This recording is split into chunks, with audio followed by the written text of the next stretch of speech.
Good morning, Knicks Nation. Today is Tuesday, the 26th day of August 2025. I hope you're all safe and healthy today. I hope your family is safe and healthy on this Tuesday, and that the needs of you and your family in terms of food, shelter, clothing, as well as health are being met today. Blessings upon those that work in the healthcare field, along with first responders that try to save lives every day. Those also that pick up garbage, keep our places clean, and those that make deliveries for our convenience. Double blessings on the men and women out here trying to help rescue, deliver, and recover teenagers and children that are victims of child molestation and pedophilia. People that are victims of pornography, child pornography, prostitution, child prostitution, human trafficking, and sex slavery. Double curses on the perpetrators, profiteers, and perverts that create demands that make these industries exist. Also, double blessings on the men and women of the Florida Police Department that caught the two individuals that were raping a 7-year-old girl, arrested them, and now has them up on rape charges with the death penalty in play. Blessings. Also, double blessings on the homeless. More than 700,000 men, women, children, families, senior citizens, military veterans, homeless in the United States. Blessings upon them, for theirs is the kingdom. Today, I want to talk about fit versus fantasy. One of the things that has characterized Leon Rose's management of the New York Knicks is that he is patient, opportunistic, and seeks value in every transaction. The patience, the opportunistic, and value seeking are something that content creators, observers, and many writers of sports have no idea about. And they don't illustrate it in what they promote, the garbage they put out. And unfortunately, it's an infection, a disease that hits Knicks Nation. Case in point, the Sacramento Kings, prior to Mike Brown. They drafted a player in Halliburton when they had already drafted Davion Mitchell and already had an All-NBA point guard in De'Aaron Fox. That was not value. It was not short-sighted unless they were planning on trading them. Now they don't have any of them. What that is bad management. The Knicks used to suffer from stuff like that. And still, the people that promote content are still suffering from that. Case in point, the Landry Shamet, Malik Beasley, Russell Westbrook, Malcolm Brogdon situation, which is really not a situation. And this is another thing that I keep saying, but apparently some people catch it. There's still some idiots out there, though. The Knicks never said they were interested in these players. What we have officially heard, is that they have done due diligence on Malik Beasley. That does not mean they're going to sign him. But many fantasy artists take due diligence to mean he's going to be a Knick. No, it doesn't mean that. Number one. What we have officially heard from Ian Begley, is that there is mutual interest in bringing back Landry Shamet, between Shamet and the Knicks, and that he has fans in the front office. Shamet played for the Knicks last year. We saw how he could perform. Shamet would be getting the veteran minimum contract. So, with respect to fit, we know already Landry Shamet fits. He plays defense at a high level. He shoots the ball at a high level.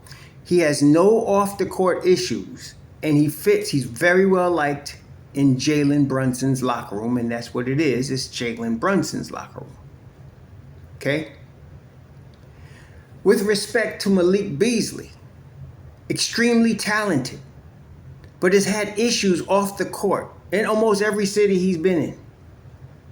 Mostly Minnesota, the marijuana issue, and then he comes out of his house with a loaded gun because somebody was looking at his house from the street. Of course, there's been domestic violence issues with him as well. Understanding how the Don has developed this team's culture, I wouldn't understand why any knucklehead would think Malik Beasley is a fit for the Knicks. Just because they do due diligence has no clue as to whether they're going to sign him. Most likely they will not. And I mentioned why multiple times. Number one, he doesn't fit the locker room. Number two, he could get more money somewhere else and still make the playoffs, being a playoff contender with more money. At least double what he get in New York, maybe even triple, because he had the 3-year $42 million on the table with Detroit. They pulled that offer, and he could still get that with a couple of other teams. Milwaukee, Memphis, we mentioned.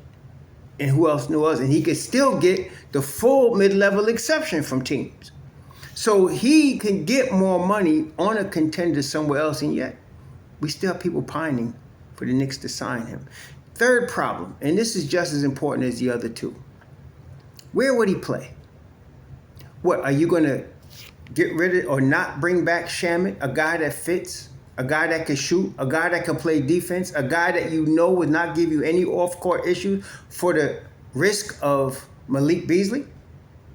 That's a stupid move. That would be stupid. And then with respect to Russell Westbrook. Russell Westbrook is, I don't know, he's over 35. Okay, he's at least 35. I think he's at least 35 right now. Why am I bringing up his age? Because in order for Russell Westbrook to play in the New York Knicks rotation, which I would be assuming he'd want to do, in order for him to play in the Knicks rotation, Deuce McBride's minutes would have to be cut because that's a redundancy. Both of them play high-level defense. Both of them bring energy. The only difference is at this stage in his career, Deuce is the better shooter. Okay? So you'd have to reduce Deuce's minutes. Is it worth getting Russell Westbrook to reduce Deuce McBride's minutes? Deuce McBride, a guy that's paid his dues, that's worked through the system, that was patient with Tom Thibodeau until he got his shot and was called upon at odd times and came through. You want to get rid of that for a has-been? That's stupid. Malcolm Brogdon, tremendously talented, former Rookie of the Year at the University of Virginia. Came to Milwaukee, immediately impact. He was like a 4-year guy, so he wasn't coming in at age 19. He was like 22 when he came, 23. Played very well. Problem is, he's definitely in the Anthony Ambulance school of unavailability. Definitely. This is not even, he is on the board of directors. Okay? So one thing we can know about Malcolm Brogdon, he's going to perform at a high level, but he's going to be in the shop most of the time. Why would you want that? And again, to depend on a guy like that, you can't have Landry Shamet. You got to reduce Deuce's minutes. For what? For a guy that might play 40 games for you? That's stupid. The Knicks are not stupid. See, so what you have to consider, and I'm trying to talk to the knuckleheads. I know there's a lot of level-headed Knicks fans. I see y'all comment on my channel all the time. I appreciate y'all. Y'all understand. Fit is extremely important. See, in the league, you do need talent to win a chip. There's no doubt about it. You ain't winning no championship unless you got high-level talent.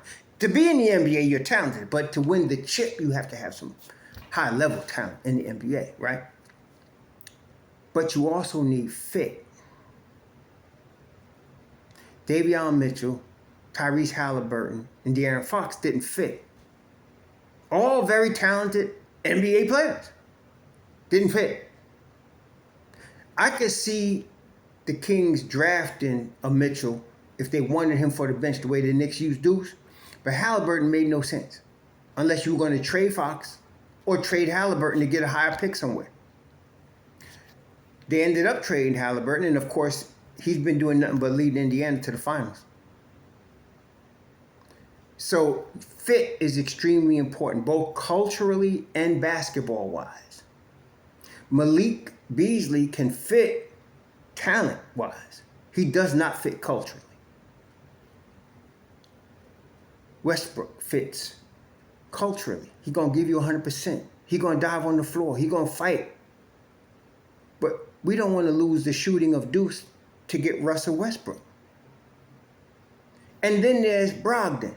The greatest ability, we always say, is availability. So why are knuckleheads out here trying to get a player that's mostly unavailable? That's a chairman on the board of directors with Anthony Ambulance University. Why you want that? I don't get it. That is the focus of fantasy above fit. Right now, the Knicks got Russell Westbrook. You say, what? Yeah. His name is Josh Hart.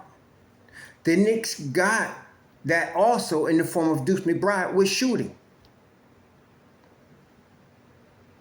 And the Knicks don't need a guy that's going to spend most of his time in street clothes. Brogdon. We got available guys that's going to play like Yabusele. And then there's this final thing. I don't know. I've seen other cities. I go on the Boston channels, look at that. I've seen Denver channels. I've seen Miami channels. And there's always a contingent of fans that hate their own players. There is. It's not just New York. But I've never seen the level of it like I've seen it in New York. It's ridiculous to be ready to cast aside a guy. Some knucklehead come on my channel tomorrow, we need a backup center. And I said, what about Ariel Hooporti? Oh, he's not good enough. I was like, what are you watching? The only question about Ariel Hooporti is if he's available. In terms of talent at the 5, you got it. Why are you looking across the pond or across the field at somebody else? That's the self-hate. And unfortunately, I think it's because Knick Nation is a bigger nation than most other teams. You could probably name 5 teams that might be on par with Knick Nation. You know, Laker Nation, Celtic Nation. They big. You know, they are. You got to give them their props. But most teams are not on the level of the size of Knicks Nation. And so you're going to have knuckleheads that hate their own players in other cities, maybe Denver, Atlanta, or wherever. You're going to have more of that in Knicks Nation because it's just a bigger nation. We just got a worldwide situation going on in Knicks Nation, which is why it's exciting, the team that we now have that is legitimate championship level team. Legit. If left up to wannabe GMs and fantasy artists, this team would be ruined. Ruined. Okay? We got what we need right now. We got a solid starting group. We got a solid bench. The pieces fit. And one of the other things you want in a championship team is the ability to mix and match. Okay? So in other words, if you had a Westbrook, you'd have to take away minutes from Deuce. That's no good. You want to get Deuce his 20, 25 minutes every game regardless, right?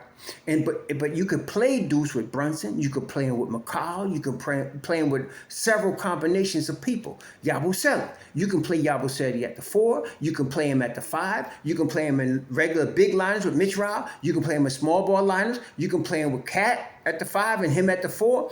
There's a lot of combinations you can do without hurting anybody. Same with McCall, same with OG, same with Josh Hart. See what I'm going? You can mix and match so many different ways. And the things that makes this Knicks team so special is not only the mix and match ability without anybody losing minutes, but the high-level defense you're going to get from multiple players. See, we were talking about this Sunday. Mike Brown's Kings team didn't have only but maybe one really viable defender in Keon Ellis. That's it. The Knicks got McCall, OG, Mitch Rao, Deuce, Hart, Yabusele. The Knicks got multiple defenders that you can mix and match in lineups. Okay? Then, of course, where are you going to put Jordan Clarkson if you're going to get Malik Beasley? That don't make no sense. Again, stupid. So, just because the Knicks did due diligence, and this is the thing I still try to tell you, the Knicks do due diligence on everybody in the league. It's just that when some knucklehead content creator catches it, they start running off with it. Oh, he's going to be a Knick. No, he's not. No, he's not. Okay? let's just sideline the Shamit and move on with this life. The Knicks got a team that fits.